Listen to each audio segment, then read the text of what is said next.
जाने क्यों मनाई जाती है नागपंचमी। नमस्कार दोस्तों, राधे राधे, जय श्री कृष्णा। हमारे यूट्यूब चैनल बंधु ज्ञान धारा में आपका स्वागत है। नागपंचमी के दिन नागों की आराधना की जाती है। इस दिन व्रत भी रखते हैं। कहा जाता है कि इस व्रत को करने और व्रत कथा पढ़ने से शुभ फल की प्राप्ति होती है। नागपंचमी को लेकर कई कथाएं प्रचलित है। नागपंचमी क्यों मनाई जाती है, इसका वर्णन कई तरह से किया गया है। तो चलिए अब जानते हैं नागपंचमी क्यों मनाई जाती है। भविष्य पुराण के अनुसार जब समुद्र मंथन हुआ था तब नागों ने अपनी माता की आज्ञा नहीं मानी थी, जिसके चलते नागों को श्राप मिला था। नागों को कहा गया था कि वह राजा जन्मेजय के यज्ञ में जलकर भस्म हो जाएंगे। इससे नाग बहुत ज्यादा घबराए हुए थे।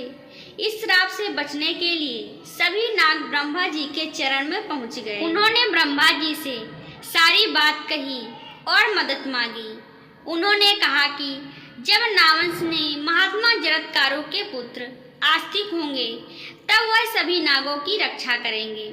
यह उपाय ब्रह्मा जी ने पंचमी तिथि को बताया था। जब महात्मा जरत्कारों के पुत्र आस्तिक मुनि ने नागों को यज्ञ में जलने से बचाया था, तब सावन की पंचमी तिथि थी। आस्तिक मुनि ने नागों के ऊपर दूध डालकर उन्हें बचाया था। इसके बाद आस्तिक मुनि ने कहा था कि जो कोई भी पंचमी तिथि के दिन नागों की पूजा करेंगे उन्हें नागदंश का भय नहीं रहेगा। तब से ही सावन की पंचमी तिथि पर नाग पंचमी मनाई जाती है।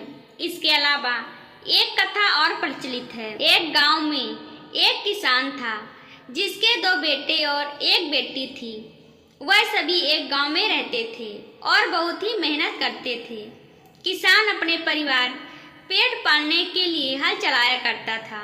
एक दिन हल जोतते हुए गलती से उसने नागिन के अंडे को कुचल दिया।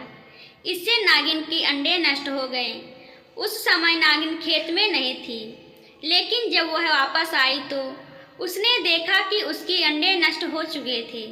उसने बदला लेने की ठान ली थी। क्रोधित नागिन ने बदले की आग में किसान के दोनों बेटों को डस लिया और उनकी मौत हो गई। दोनों बेटे को डसने के बाद नागिन किसान की बेटी को भी डसना चाहती थी, लेकिन वह घर पर मौजूद नहीं थी, इसलिए वो उसे डस नहीं पाई। किसान की बेटी को डसने के इरादे से नागिन अगले दिन फिर उसके घर पहुंची। वहां किसान की बेटी ने एक कटोरी दूध नागिन के सामने रख दिया। ये सब देखकर वो बहुत हैरान हुई। उस लड़की ने नागिन से माफी मांगी। किसान की क्षमा भाव को देखकर नागिन बेहद खुश हुई और उसके दोनों भाइयों को जीवित कर दिया।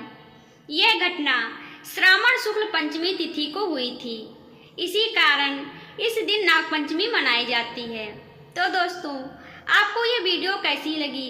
अगर अच्छी लगी हो तो वीडियो को लाइक, शेयर एंड सब्सक्राइब जरूर करें और कमेंट बॉक्स में जय नाग देवता जरूर लिखें।